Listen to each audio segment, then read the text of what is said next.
Mon dernier tatouage, il est là. C'est un petit chapeau de cow-boy. La dernière fois, c'était bandole. Maintenant, c'est le chapeau de cow-boy. Aouh!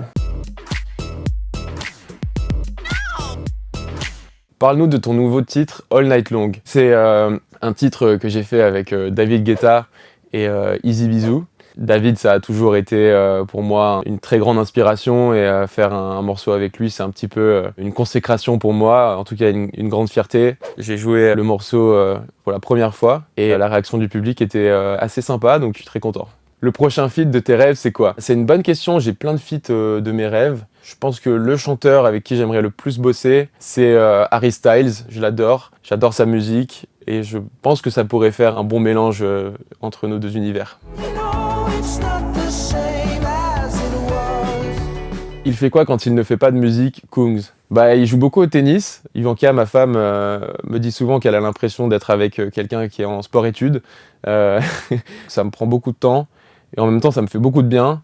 Donc voilà, quand je fais pas de musique, il y a moyen que je sois sur un cours de tennis. Il paraît que tu as rencontré Roger Federer, raconte-nous. Ah ouais, c'est un peu aussi l'aboutissement d'une vie, hein, entre le feat avec David et la rencontre avec Roger. J'ai joué pour une soirée dans laquelle Roger était présent. Et donc je suis allé le voir avant mon set pour le rencontrer. Et j'étais vachement impressionné. C'est pour moi une légende et quelqu'un de hyper sympathique, hyper avenant. On a un peu discuté et tout ça. J'ai pu prendre ma photo avec lui. Et après ça, j'ai commencé à jouer et j'ai pu voir Roger danser un peu sur ma musique. Et ça, c'est pas mal. Un sujet improbable qui te passionne. Il y a beaucoup de sujets un peu chelous qui me passionnent. En ce moment, je me fais une fixette sur le fait qu'on est dans une simulation et que tout ça n'est pas réel.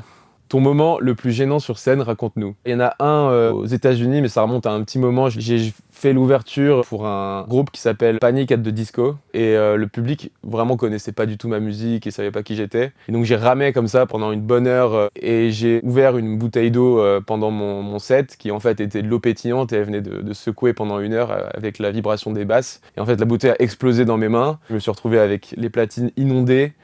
J'ai demandé une serviette, j'ai essayé d'essuyer les platines et du coup ça faisait wouh wouh et les gens se foutaient de ma gueule et donc c'était sans doute l'heure la plus longue de ma vie. Tu as créé ton label en 2023, ça change quoi pour toi? Déjà c'est vachement agréable parce que je suis beaucoup moins seul, entre guillemets, d'avoir des gens créatifs qui font de la musique. Ça nous tire tous vers le haut parce qu'on s'entraide, on essaye de tous collaborer ensemble et puis développer aussi la musique des artistes, essayer de faire en sorte de les mettre dans les meilleures conditions possibles pour qu'ils sortent la meilleure musique possible. C'est un exercice super intéressant et c'est que le début et on est hyper motivés pour faire grandir cette histoire Club Azur.